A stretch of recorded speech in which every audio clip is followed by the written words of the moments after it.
Welcome to Hiran TV. الحمد لله وحده صدق وعده ونصر عبده وأعز جنده وهزم الأحزاب وحده وأشهد أن لا إله إلا الله وحده لا شريك له وأشهد أن محمدا عبده ورسوله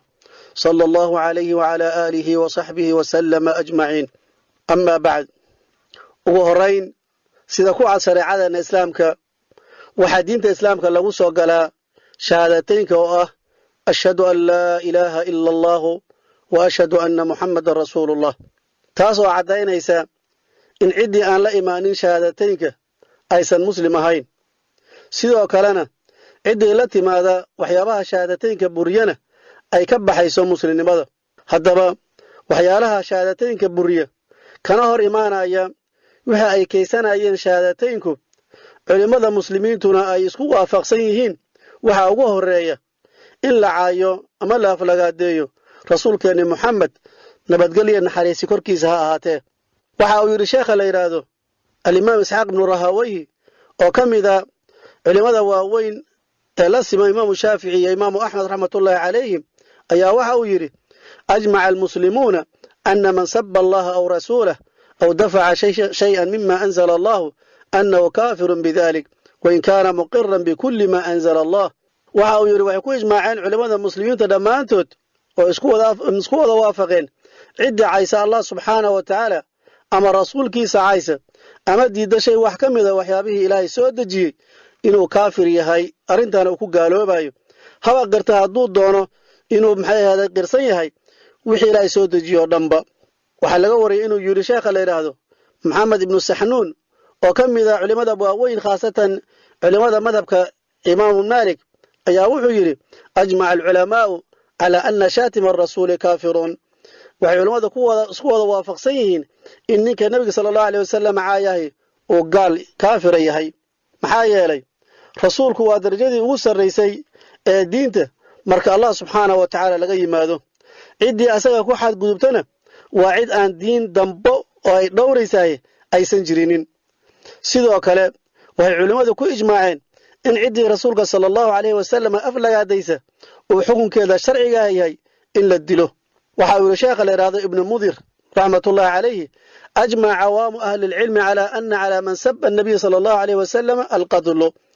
wa mimman qala dhalika malik wal layth ibn sa'd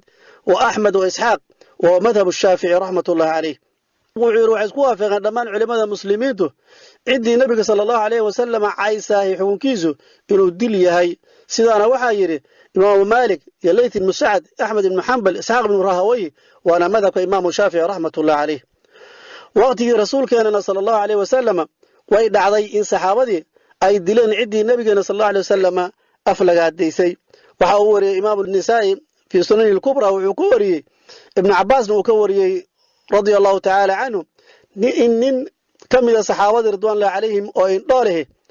وقبي إسلام وكايل مدشتي أولاد أم الولدة وككري وايي أفلقادين النبي صلى الله عليه وسلم إن بدن وكربي لكن أي كهري ويسي هبين كده مركة أي نبي أفلقادين كهري ويسي وساقاتي مركة جروين يلا هرتيس مركة وعلاش كساري كدبنا ودورك وقبحيي إلا وكوكلا جويي halkaana ay ku dhimatay markii waagu bariyay meedkeedii la soo qaadana nabiga sallallahu alayhi wasallam uu yiri ninkii dilay banaanka uu soo baxo kadibna ninkii ayaa soo baxay oo waxa uu rasuulku ilaahayo islaantani waa ii rooneeday baarina waa ii heeday laba wiil oo waxa way lu'ataynana way ii dhashay laakiin waxa way adan ka kari waayay markaan ka kari waayay inay ka hartana ay diiday aflagaadada ay ka hari weysay ayaan marka dilay ayuu yiri nabiga sallallahu alayhi wasallam isagoo marka dadkii la hadlaya ala ishhadu anna damaha hadarun kamarqaati noqday dhiigeedii waa hadure cadawga islaamkuna waligiis rasuulka sallallahu alayhi wasallam waa targadsan jireen laga soo bilaabo quraysh iyo yahuudi xilligii nabiga sallallahu alayhi wasallam joogtay maray dhahaan waa saaxir maray dhahaan waa beelaale maray dhahaan waa waalayahay iyo wixii lamida gaalada maanta joogtayna waxay daba socdaan kuwoodii hore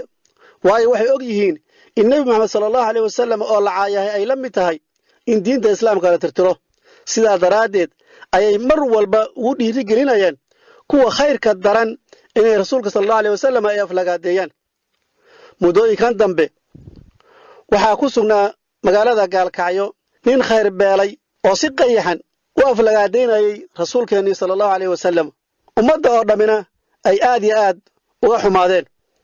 culimmada intoodii qiirada diineed ku jirtayna ay xukumeen ninkaas oo aan ku ekaysan aflagaadada nabi maxamed sallallahu alayhi wasallam oo kaliya ee ku dhacay wixii ay yahuudi ku dhacday isaga oo aflagaadeeyay nabiyullaahi muusa calayhi salaam allahna subxaanahu wa tacaala waxa uu naga reebay inaanu wax u dhibno nabiyullaahi muusa calayhi salaam ilaahi subxaanahu wa tacaala wuxuu yidhi yaa ayuha aladiina aamanuu laa takunuu kaaladiina aadow muusa fabara'ahu allahu mima qaaluu wa kaana cinda allahi wajiiha ninkaas oo ay u dheeraaday aflagaadaynta nebiyada ilaahi subxaanahu wa tacaala fasahaadinta uu ku hayay dadka wax magaratada ah sida dumarka iyo carruurta isagoo ugu yeerayay waddo baadil ah oo aan ahayn tii nabiyullaahi moxamed sala allahu alayhi wasallam ilaahay subxaanahu wa tacaala uu u soo dhiibay mujaahidiintu markay ninkaas xogtiisa saxda ah ay ogaadeen waxay qaateen go'aankii sharciga ahaa ee ay diinteennu nagu amartay inaan ka qaadanno dadka noocaasa waxayna geed dheer iyo mid gaabanba u fuuleen inay ninkaas ummadda ka hor wareejiyaan bilaadda iyo cibaaduna ay ka raaxaystaan maadaama uu la yimid wax bashar la yimaado waxyaabihii ugu xumaa haddaba waxaa maantay oo ay taariikhdu ahayday 18 bisha 3 1440 mujaahidiinta u suurto gashay inay weerar ku qaadaan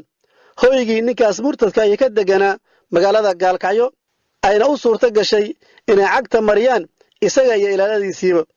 iyagoo halkaa ku dilay isagii iyo 20 meeyo ilaaladiisii ah allah subxaanahu wa tacaala ayaa mahadi u sugnaatay kadibna waxaa u soo gurmaday kuwa ay isku ahdaafta ahaayeen magac dowladnimoba dadka ha ku siraanee iyagiina halaag ayaa ka raacay ummadda muslimiinta ee soomaaliyeeday waxaa nagu ceeba in nebi moxamed sala allahu alayh wasallam